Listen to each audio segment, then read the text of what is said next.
kasih Bang James. Terima kasih Bapak Ibu. Saya beberapa hari lalu ber-WA dengan Kak Glenda mengenai kegiatan kita pada malam hari ini.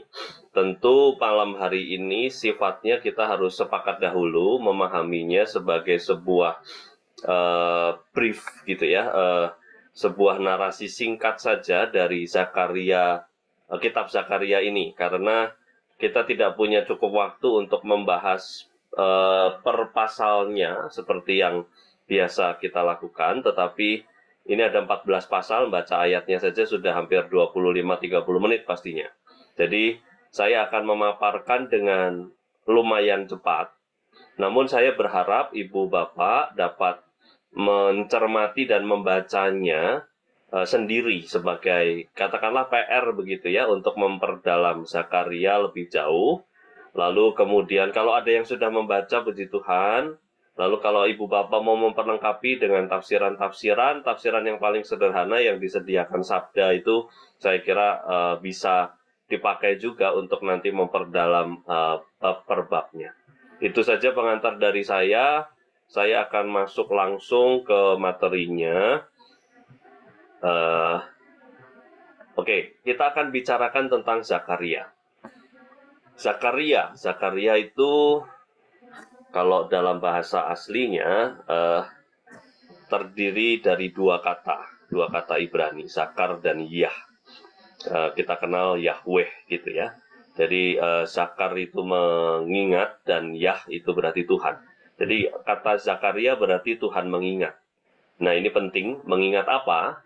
Mengingat bahwa umat Israel tetap menjadi umat pilihan yang dikasihinya meskipun mereka kerap kali melakukan pelanggaran, meskipun kadang Tuhan murka, lalu tapi tetap saja Israel tetap diingat oleh Tuhan dan umatnya tetap diingat oleh Tuhan. Nah sekedar reminder saja ke ini alur waktu yang kemarin juga di Hagai saya rasa sudah dibahas. 587 sampai 586 sebelum Masehi itu dibawa ke pembuangan.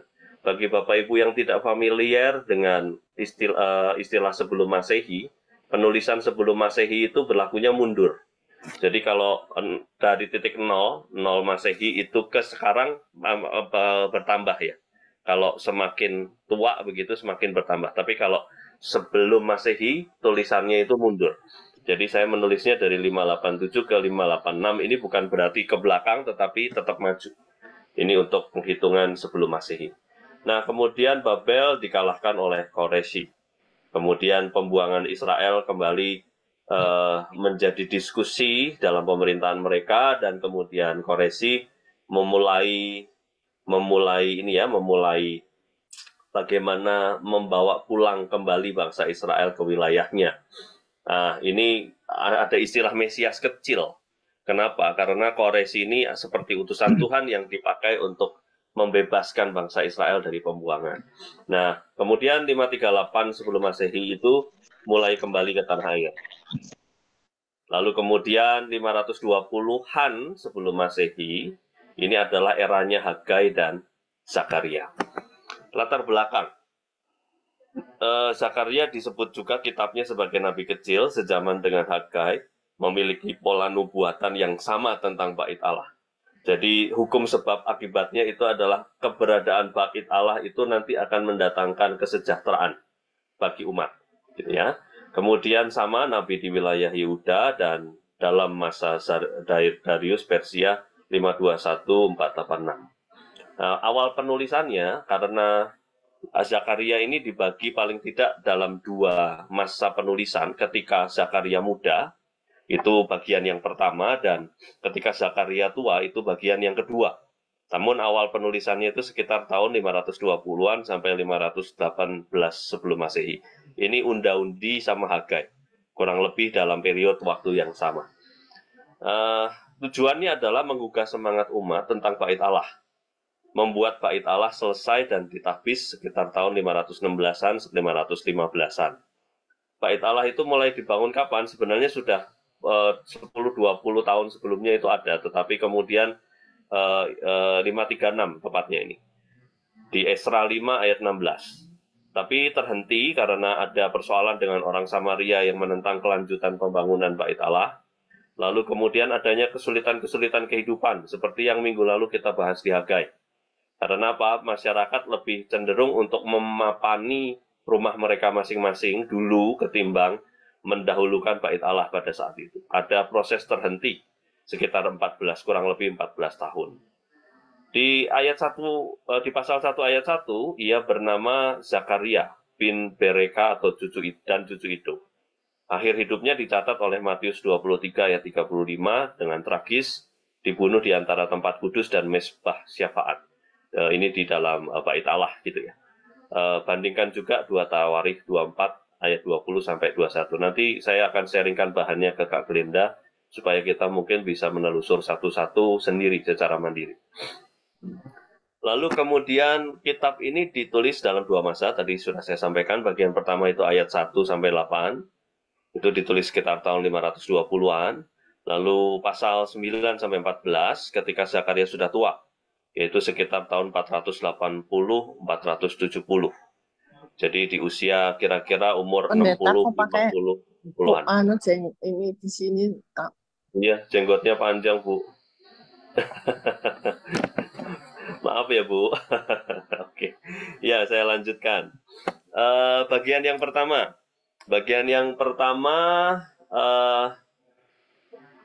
pertama ini tadi pasal 1 sampai 8 ya. Kita akan bedah secara cepat.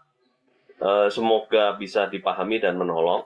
Jadi bagian pertama ini kembali pada Tuhan. Kira-kira mau ngomong apa sih penglihatan-penglihatan Zakaria yang disampaikan supaya umat kembali kepada Tuhan dan berkenan kepada Allah. Ini poin yang nanti akan menjadi refleksi khusus setelah kita bahas secara lebih banyak tentang tentang data-datanya dulu. Nanti ada bagian refleksi di bagian akhir penyampaian saya. Nah, sementara mendorong umat, Zakaria mendapat 8 penglihatan tentang penunggang kuda dan sebagainya. Nah, silahkan Ibu Bapak kalau boleh ditemani dengan Alkitabnya sehingga bisa melihat judul yang diberikan oleh LAI dan mungkin sambil mendengarkan sambil membaca-baca isi konten perikopnya. Nah, inti penglihatan ini adalah Allah memperhatikan umatnya tadi. Allah mengingat, kalau kita lihat di bagian nama Zakaria, ini kita bisa melihat bahwa inti pemberitaan yang disampaikan oleh Zakaria adalah Allah mengingat apa yang sudah dijanjikannya kepada leluhur-leluhur bangsa Israel dan tetap menyayangi dan memberkati. Nah, kemudian inti yang kedua adalah menjamin masa depan. Jadi ada jaminan masa depan dari Allah kepada umatnya. Kira-kira tujuannya adalah ini. Pesan yang kelima, pesan 5 penglihatan yang pertama. Jadi ada 8 penglihatan begitu ya. 5 penglihatan pertama adalah pengharapan dan penghiburan. Sedangkan 3 penglihatan terakhir adalah soal penghukuman, berbicara soal penghukuman. Nah, ada juga berita tentang Mesias. Nah, ini Pak Martin kemarin di Hagai nanyain tentang hubungan Zerubabel ya Pak.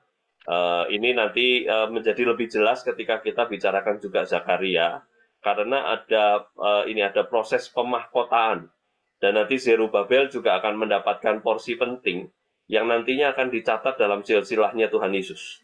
Saya kira ini nanti menjawab pertanyaannya Pak Martin sekalian ya, apa yang saya sampaikan di Zakaria ini.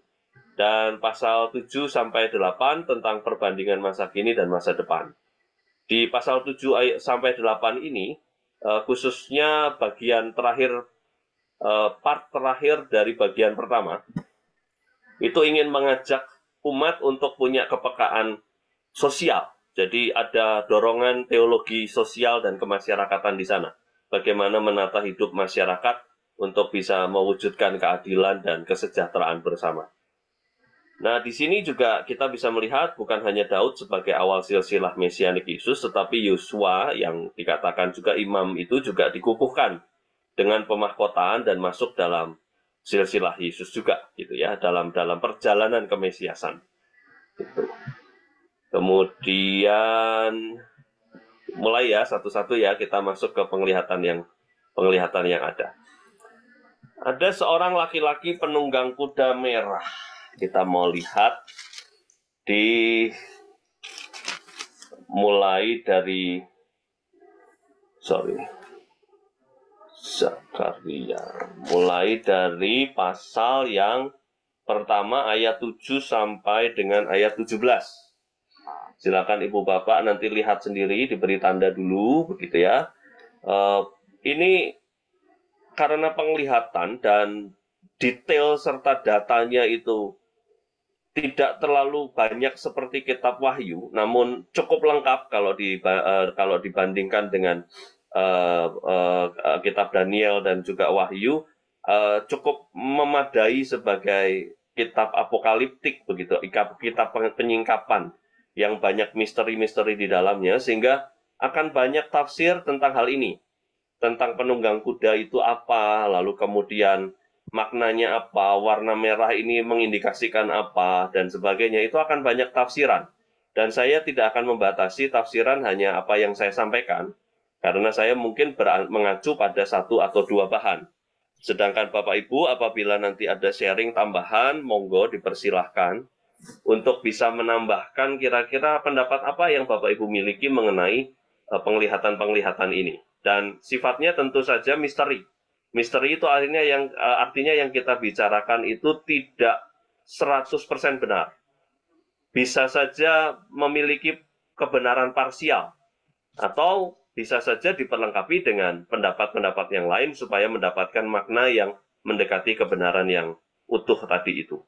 Jadi buat saya akan memaparkan apa yang bisa saya paparkan. Apabila Bapak Ibu memiliki data dan tambahan lain, atau mungkin berefleksi dengan dirinya sendiri, saya beri ruang yang cukup lebar di sini, karena kita bicara tentang penyingkapan, apokaliptik, dan misteri yang ada di dalamnya.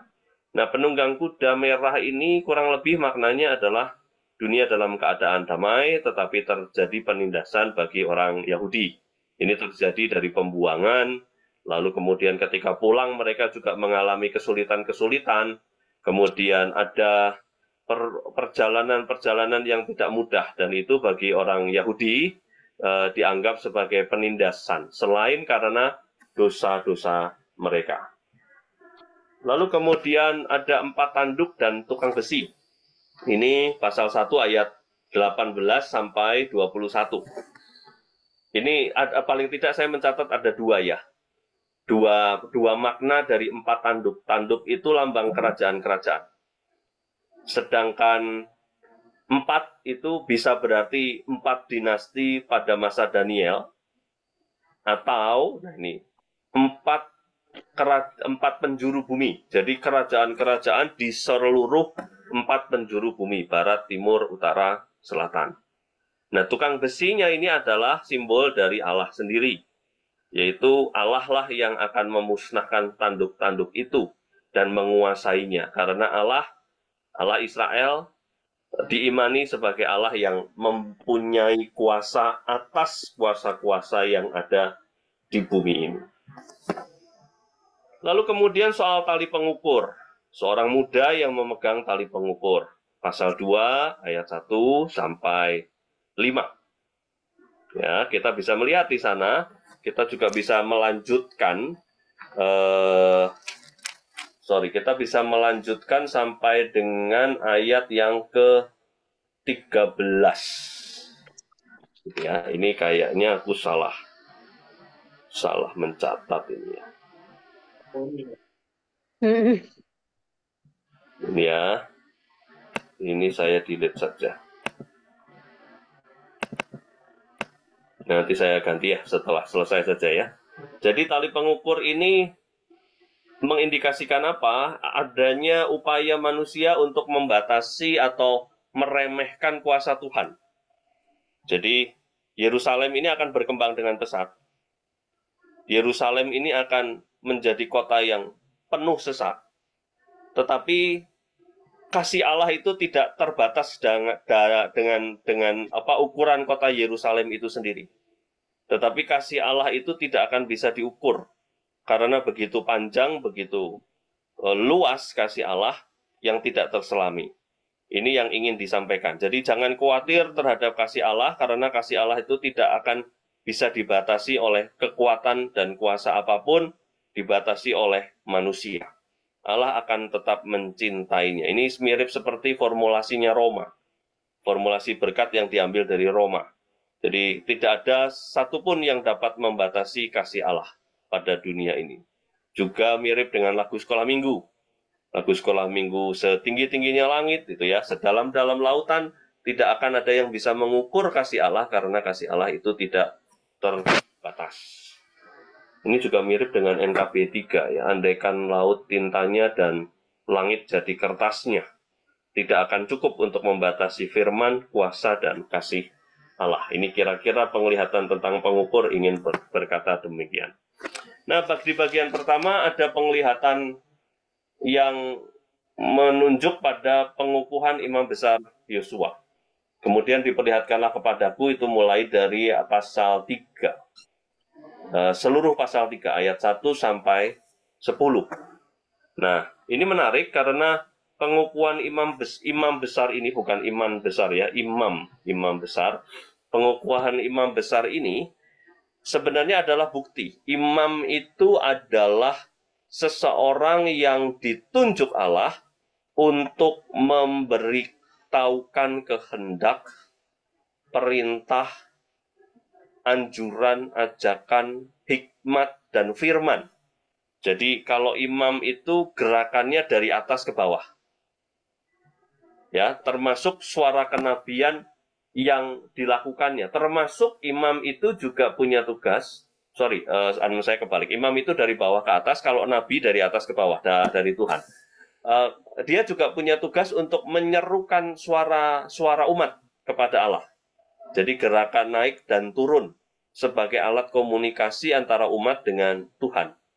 Meskipun bangsa Israel berdosa, tetapi kehadiran imam ini menjadi bagian dan bukti bahwa Allah tetap memberkati mereka. Allah akan memberikan pengampunan, Allah akan memberikan pakaian yang baru, istilahnya di pasal 3 ini. Sehingga imam ini akan punya tugas untuk membarui terus cinta Tuhan, kehendak Tuhan, dan kasih Tuhan di dalam kehidupan umat. Ini menjadi bagian yang penting untuk kita juga cermati karena penglihatan berikutnya yang kelima, yaitu penglihatan tentang kandil emas, pohon zaitun, dan peran Zerubabel. Kandil ini, Ibu Bapak, dikenal juga dengan istilah menorah atau 7 pelita. Jadi kenal yang itu ya, yang modelnya kayak melengkung U, lalu kemudian ada pelita yang dinyalakan di sana. Menorah ini biasanya ada di Bait Allah, dan Musa diperintahkan untuk membuat menorah ini. Lihat saja nanti di materi ini, Keluaran 25 ayat 31 sampai 40. Namun bedanya dengan apa yang dilihat oleh Zakaria adalah ada corotnya. Corot itu apa? Semacam mangkuk. Dan ada pohon zaitun yang ada di kanan dan di kiri menorah itu. Apa sih pohon zaitun itu? Pohon zaitun adalah pohon yang minyaknya dibuat sebagai sumber minyak menorah. Jadi ini menunjukkan pada perlambangan yang sama, yaitu Bait Allah, rumah Tuhan, yang menjaga 7 api ini tetap menyala. Kalau kita mau lihat juga, di dalam tradisi imam, itu imam harus melakukan pengisian minyak supaya menorah ini nggak mati. Jadi nyala apinya tidak boleh mati. Kenapa begitu? Karena itu adalah simbol kehadiran Allah yang harus dijaga. Supaya kegelapan tidak akan menguasai bumi. Nah, ini berkaitan dengan cahaya yang terus menyala. Hal ini juga menarik karena apa? Kandil emas dan pohon zaitun ini akan hancur dan dihancurkan. Ini mirip dengan Wahyu 1 pasal 1 ayat 12 tentang kaki Dian. Lalu ini juga sepertinya menunjukkan nubuatan akhir zaman, tetapi ketika menyoal soal Bait Allah, ini bisa juga ditafsirkan bahwa Bait Allah itu dihancurkan dan akan dihancurkan lagi nantinya pada saat kekaisaran Romawi berikutnya di tahun 70-an. Bait Allah itu akan diratakan. Ini penglihatannya dari Zakaria. Nah, kemudian Penglihatan yang ke-6 pasal 5 ayat 1 sampai dengan aku ke skip 1 ya. Saya lanjut ke 7. Ada slide yang hilang 1. Penglihatan yang ke-6 itu tentang gulungan kitab terbang. Gulungan kitab terbang ini sebenarnya ingin mengatakan apa? Ini sebenarnya ingin menunjukkan bahwa firman Tuhan itu begitu banyak dinyatakan oleh bangsa Israel. Dan kemudian firman Tuhan ini tapi kadang-kadang tidak didengarkan oleh mereka. Sehingga muncullah penghukuman, muncullah murka Tuhan, dan ini merupakan ajakan kembali untuk kepada firman Tuhan. Konsekuensi-konsekuensi yang didapat akibat dosa yang mereka perbuat, itu sudah sebenarnya diperingatkan oleh firman Tuhan yang begitu panjang, yang sudah diberikan oleh nabi-nabi sebelumnya bahkan, dan yang akan didengar mereka oleh Kristus sendiri nantinya, tetapi seringkali tidak diindahkan.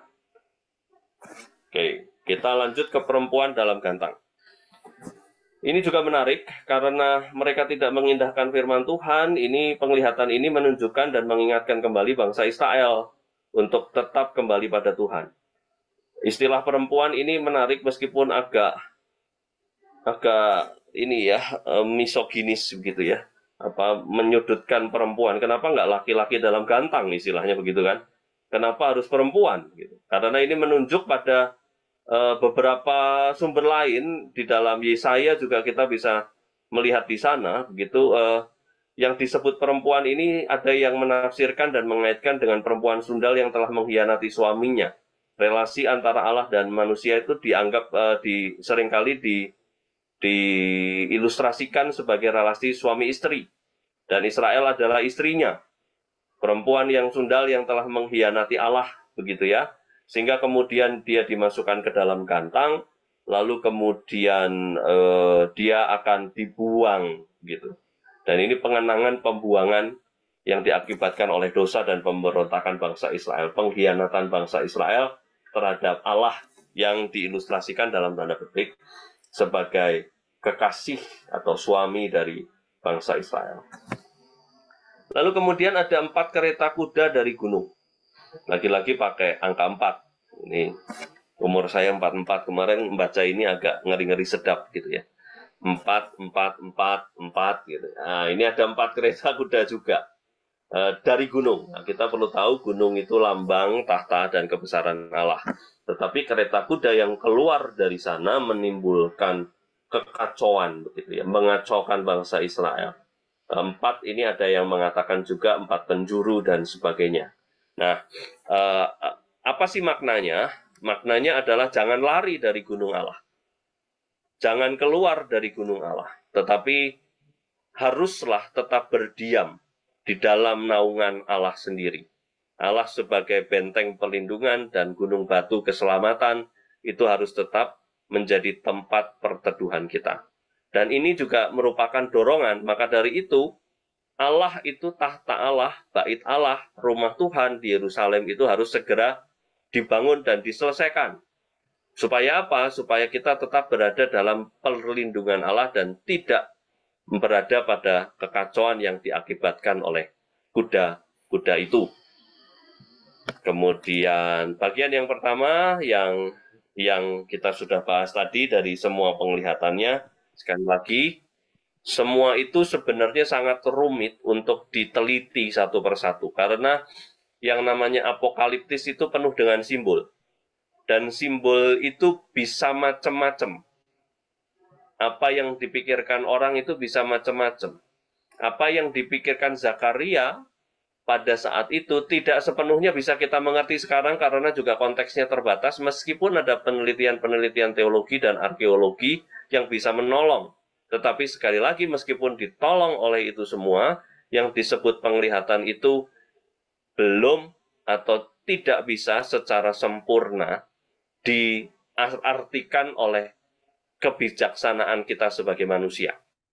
Hanya karena Allah sajalah kita perlahan-perlahan mulai mengetahui penglihatan ini dan tujuannya. Penglihatan ini harus tetap kita pandang sebagai misteri, Artinya meskipun kita berpihak pada salah satu penafsiran, harapan saya kita tidak kemudian memutlakkannya. Karena kita juga harus mengkomparkan dan kita harus belajar serta bertumbuh bersama dengan orang lain yang punya pendapat yang berbeda tentang apa yang diimani dan dilihat dari kitab Zakaria ini. Nah, kalau ada waktu, ini kita bisa membandingkannya dengan kitab lain. Karena menurut beberapa bacaan yang saya temukan, begitu, itu punya korelasi yang kuat dengan kitab-kitab apokaliptik yang lain, khususnya Daniel dan Wahyu. Sehingga kalau Bapak Ibu suka cerita misteri dan masa depan, penyingkapan misteri, silahkan menggeluti lebih banyak 3 kitab ini dan melakukan komparasi mandiri, paling tidak untuk bisa ditolong oleh ini. Atau PA khusus, nanti kita bisa menghadirkan orang-orang yang lebih kompeten membahas apokaliptik, itu dengan membahas kitab-kitab misteri, kitab-kitab penyingkapan masa depan, dan kitab-kitab penyingkapan rencana-rencana Allah yang sulit kita pahami. Kira-kira ini bagian yang pertama, saya tutup dengan kalimat yang demikian. Lalu kita masuk, saya izin setengah menit sebentar untuk minum ya Bapak Ibu. Saya ngos-ngosan minum sebentar.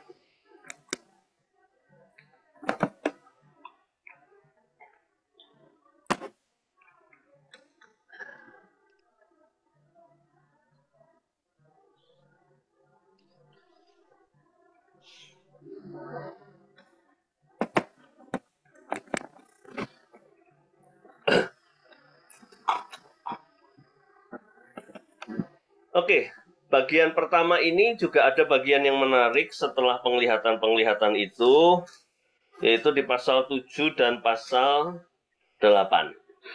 Ini sebenarnya khotbahnya Zakaria yang menceritakan tentang puasa yang baik, ayat 1 sampai 14 pasal 7, dan restorasi Yerusalem, keselamatan yang datang bagi Israel yang berawal dari Yerusalem.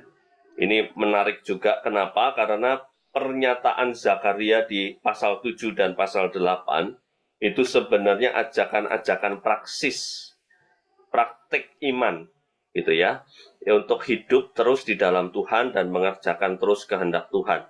Meskipun naik turun, meskipun jatuh bangun, tetapi ajakan untuk terus continue mencari kehendaknya itu ada. Ibadah puasa yang dipertanyakan ini kurang lebih ingin menyoal tentang apa yang dipertanyakan Yesus dalam perjalanan pelayanannya, dan yang dikokohkan dalam kitab Yakobus, iman tanpa perbuatan adalah sia-sia. Artinya ibadah formal dan hidup sebagai ibadah itu tidak bisa dipisahkan. Tadi siang di sekolah kami, karyawan yang muslim kami kumpulkan, lalu kami bikin halal bihalal. Salah seorang teman dari NU kemudian membawakan semacam khotbah begitu ya, yang kurang lebihnya juga mengkritisi kehidupan keagamaan. Kehidupan keagamaan yang juga dikritisi di sini oleh Zakaria, di mana Zakaria itu mengkritisi tentang puasa. Puasanya jalan, tapi penindasannya juga tetap jalan. Itu menjadi persoalan yang perlu didorong oleh umat. Jadi khotbah ini sebenarnya ingin mengajak untuk memiliki kesalehan vertikal dan juga kesalehan horizontal. Kita masuk ke bagian yang kedua. Bagian yang kedua ini tidak cukup. Oh, hostnya hari ini Glenda ya, sama Kak Kori. Ya. Oke, bagian kedua ini tidak cukup rumit ketimbang yang lain, tetapi sama-sama misterinya. Karena apa? Karena nubuatan-nubuatan ini disampaikan oleh Zakaria juga untuk memperlihatkan masa depan. Kalau penglihatan tadi lebih banyak simbol-simbolnya, kalau bagian yang kedua tidak terlalu banyak simbolnya, dan kalaupun ada simbolnya itu mengingatkan kita pada kejadian Kristus, peristiwa Kristus yang akan terjadi kemudian, yang kita rayakan di masa Paskah. Pasal 9 sampai 11 tentang ucapan ilahi, bagian pertama. Tuhan akan ikut campur, kurang lebih ingin ngomong itu, pengumuman keselamatan Mesias dan penolakan Mesias. Di pasal ini ada kisah dielulukan dan kemudian ada kisah pengkhianatan. Di pasal 9 khususnya, kita bicara tentang Mesias dan pemerintahannya, pasal 10 penebusan, pasal 11 baru bicara tentang penolakannya. Kemudian bagian kedua dari bagian yang kedua, part terakhir dari bagian kedua adalah tentang ucapan ilahi, yaitu mendorong pertobatan Israel, dan juga nanti ada percakapan tentang pemahkotaan Mesias. Ini detailnya. 12 ayat 1-9, pembebasan dan pembaruan Yerusalem. 13 ayat 1-6, ratapan untuk Mesias. 13:7-9, penyingkiran pembuangan nabi palsu dan berhala. Lalu pasal 14 adalah bicara tentang hari Tuhan.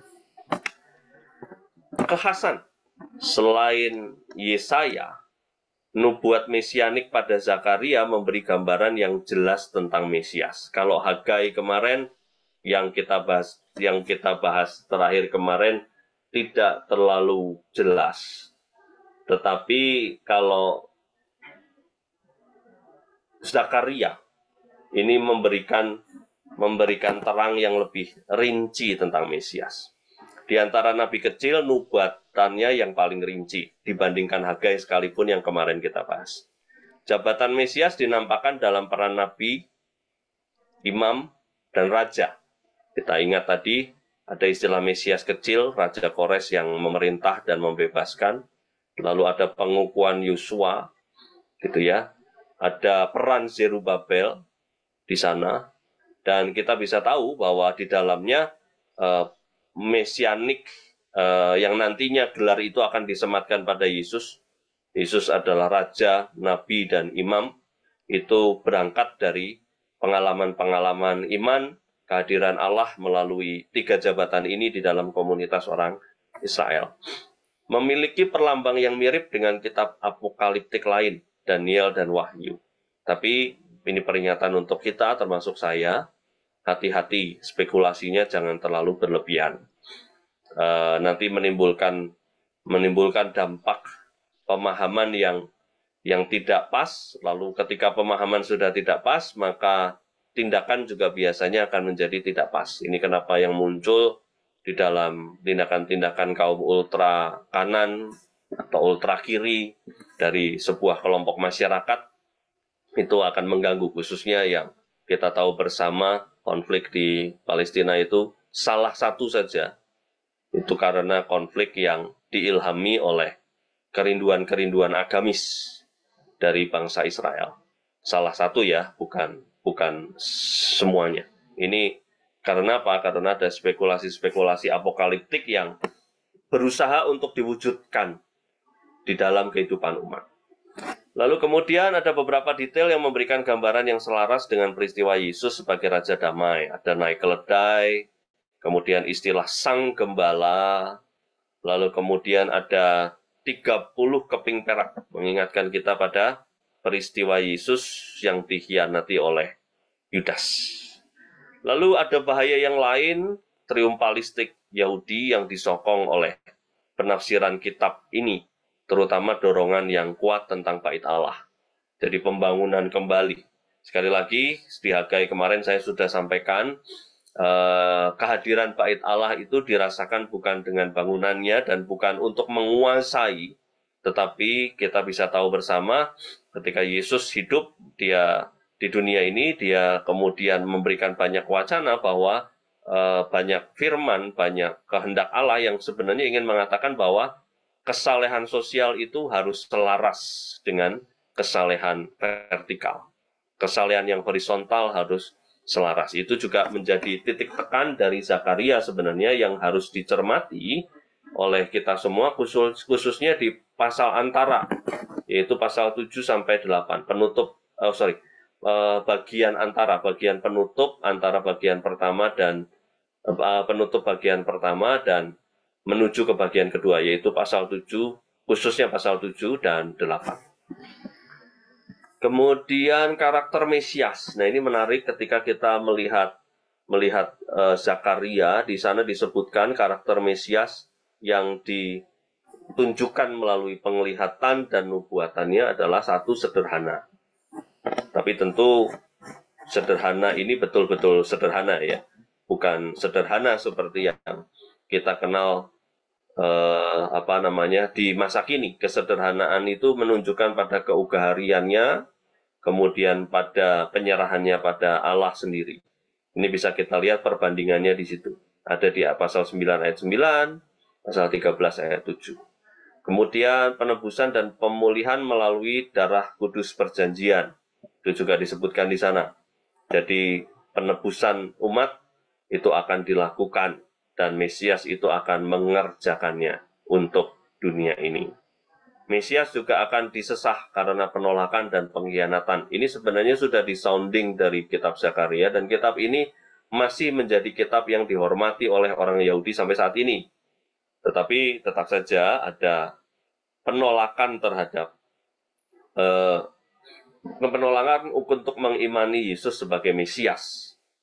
Nah, padahal kita juga sudah tahu di sini ada kisah-kisah tentang Yesus yang akan disesah, akan ditolak, akan ditikam, akan dirobohkan bahkan. Dan bait Allah yang dirobohkan ini juga mengingatkan kita pada peristiwa Yesus yang mengatakan bahwa pada hari yang ketiga tirai bait Allah akan disobek, begitu ya, kurang lebih akan mengarah dan menunjuk ke sana. Kesederhanaannya berlawanan dengan triumfalistik Yahudi yang tadi disebutkan di slide sebelumnya. Kenapa? Karena kesederhanaan itu tidak selaras dengan gambaran Mesias yang dimiliki banyak orang. Gambaran Mesias yang dimiliki banyak orang adalah dia penguasa, pembesar, jaya, dan kaya. Allah dunia. Nah, ini yang menjadi menarik. Kenapa? Sudah diingatkan sebenarnya bahwa ada konsep dan persepsi yang berbeda tentang Mesias oleh Zakaria. Dan itu sudah ditunjukkan melalui detail-detail penglihatan dan percakapan tentang mesianik yang ada di dalam mesianik naratif yang ada di kitab Zakaria. Dan Mesias ini akan datang kembali dalam kemuliaan dan memberikan pembebasan bagi umatnya. Ada di pasal 14 ayat 1-6. Bandingkan Matius 24 ayat 30-31 dan Wahyu 19 ayat 15. Akan memerintah dengan adil dan damai. Jadi keadilan dan kedamaian yang mutlak itu dinyatakan dalam diri Sang Mesias. Dan akan memerintah seluruh bangsa, bukan hanya bangsa Israel. Nah, 2 slide lagi. 3 menit waktu yang diberikan pada saya, kurang lebih ini yang akan disampaikan. Ini saya mohon maaf, tadi saya kehilangan save, jadi ada slide yang tercecer ya. Saya coba restore dulu deh. Semoga yang ini lebih baik dan ada. Oh, nggak ada. Adakah yang tahu bagaimana cara mengembalikannya?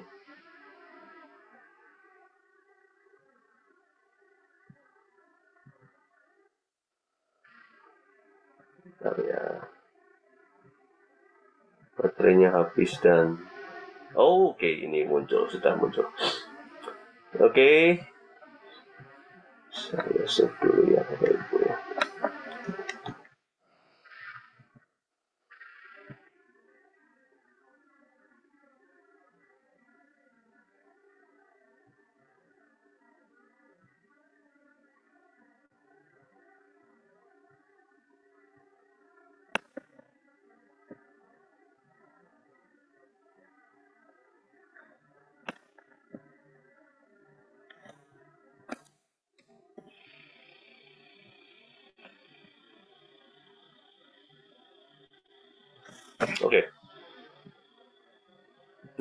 balik lagi. Ya, ini masih tetap ada yang hilang, tapi tidak apa-apa. Refleksi saya khususnya untuk beberapa poin soal pasal 1 ayat 3. Pasal 1 ayat 3 menjadi refleksi yang kuat dalam persiapan saya, yaitu tentang sebentar. Mungkin Bapak Ibu bisa juga membukanya. Beginilah firman Tuhan semesta alam, kembalilah kepadaku, demikian firman Tuhan semesta alam, maka aku pun akan kembali kepadamu, firman Tuhan semesta alam. Jadi ini seperti gerakan yang waktu itu juga kita diskusikan bahwa umat diminta untuk meraih kembali tangan Allah. Kita, saya dan Bapak Ibu, ketika kita berada dalam pelanggaran atau dosa, kita diminta untuk kembali kepada Allah dan menyambut kembali supaya Allah juga kita bisa meraih tangan Allah yang turun dan terulur pada kita. Jadi berkat, rahmat, pertobatan itu bukan gerakan satu arah, bukan hanya dari Allah saja, tetapi Allah betul berinisiatif, tetapi kita sebagai manusia harus meraihnya, menariknya, begitu kurang lebih. Lalu kemudian dalam pertobatan ini juga ada refleksi yang mungkin saja bisa kita gumulkan di dalam kehidupan kita sehari-hari yang kadang-kala kita masuk dalam pencobaan dan dikuasai oleh dosa. Kalau kita bertobat itu kenapa sih? Karena kepepet, udah nggak ada langkah lain, karena udah di pojokan, cornering begitu ya, cornered. Lalu kemudian kesadaran atau ketakutan, atau karena cinta. Ini menarik karena ada seorang Rabi'ah yang pernah juga saya bawakan di khotbah. Rabi'ah Adawiyah namanya. Dia seorang rabi perempuan muslim yang menurut saya cukup dalam refleksinya berkaitan dengan pertobatan dan ketaatan pada Allah itu karena apa sebenarnya. Kalau bahasanya Hagai dan Zakaria kan ada bahasa yang menakut-nakuti gitu ya. Artinya apa? Kalau bait Allahnya nggak kelar, maka berkat Allahnya nggak turun, kurang lebih bisa dimaknai demikian. Ini bukan hal yang positif, meskipun bisa dipakai untuk menjadi modal awal perjalanan pembangunan rumah ibadah dan mengembalikan tatanan Allah dalam kehidupan umat Israel. Tetapi yang paling sempurna itu sebenarnya karena cinta. Rabi'ah Adawiyah ini mengatakan begini, ya Tuhan, kalau aku beragama karena aku takut masuk neraka, maka cemplungkanlah aku ke dalam neraka. Lalu dia juga berkata, Rabi'ah ini berkata, ya Tuhan, kalau aku beragama untuk mendapatkan sorga, maka jauhkanlah aku dari sorga itu. Tetapi kalau aku beragama karena aku mencintaimu, peluklah aku dalam dekapanmu. Menarik ya bahasanya ya. Jadi refleksi saya untuk Hagai dan Zakaria ini tidak bisa serta-merta dipandang sebagai cara menakut-nakuti dan jangan dipakai cara itu. Karena apa? Zakaria juga menunjukkan Allah itu penuh cinta, Allah yang mengingat, dan apa yang dilakukan bangsa Israel itu sebagai respon atas cinta Allah meraih kembali tangan Allah.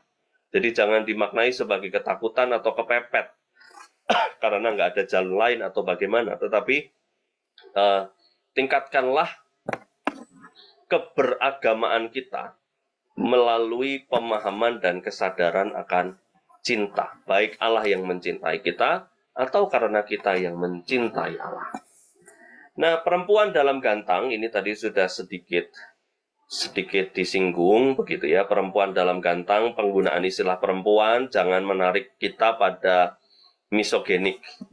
Apa sih misogenik? Itu adalah menempatkan dan melihat perempuan selalu dalam pihak yang salah.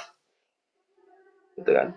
Kalau pemilu kemarin kan seringkali keseret-seret juga itu istrinya Prabowo, istrinya Prabowo belum punya istri dia ya, udah cerai. Istrinya Ganjar, istrinya Anies, lalu Prabowo ditanyain mana istrinya. Lalu ada konflik yang disampaikan oleh beberapa media membawa Megawati versus Iriana. Ini seolah-olah ini budaya yang ada di beberapa tempat yang patriarkal ini betul-betul harus disadari. Budaya ini bisa sangat mendiskreditkan perempuan. Kenapa? Seolah-olah ada perempuan yang menguasai. Sampai ada kami dulu guyon yang itu sangat misogenik sebenarnya. Ikatan suami takut istri gitu ya. Jadi seolah-olah kendali itu pada perempuan, sehingga kalau salah dan kesalahan itu semua dilimpahkan pada perempuan. Dan istilah perempuan ini harus kita sadari sebagai istilah yang muncul dalam relasi cinta, yaitu suami dan istri. Bukan karena perempuan itu kemudian bisa didiskreditkan dan perempuan sebagai sumber masalah. Ini harus clear ya, kita harus melihat ini secara clear dan jangan menjadi alat pembenaran khususnya oleh kepemimpinan laki-laki terhadap kehadiran perempuan. Ini juga mendorong kita untuk melihat kesetaraan, karena dalam cinta itu ada kesetaraan, dan laki-laki dan perempuan yang diilustrasikan untuk mengilustrasikan Tuhan dan dan umatnya dalam relasi suami istri seperti Kidung Agung, itu relasi yang kudus dan penuh dengan kesetaraan. Dan kita juga harus ingat bahwa perempuan yang disebutkan di sana sebagai umat Allah itu, yang diilustrasikan itu, juga senantiasa mendapatkan pengampunan. Bahkan nanti atas kehadiran Mesias dan Kristus yang memberikan pengampunan. Lalu kemudian kritik terhadap komunitas gereja tentang kandil emas dan zaitun. Ini mengingatkan kita untuk sebagai gereja, baik keluarga sebagai gereja terkecil maupun institusi gereja, kita harus terus menjaga nyala api itu menyala terus. Minyak-minyak zaitun yang berasal dari Tuhan itu harus tetap dinyalakan. Bukan hanya di dalam ruangan gereja, tetapi juga harus bisa menjangkau titik-titik terluar dari gereja, di sekitar gereja. Bukan juga menjangkau yang jauh saja, tetapi yang dekat tidak dipelihara, misalnya begitu.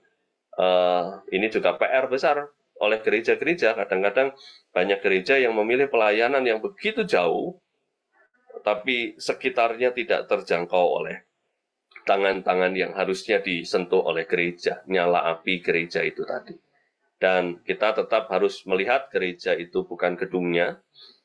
Ini juga yang beberapa saat lalu menjadi refleksi saya dan teman-teman di Parakan Salak. Ya.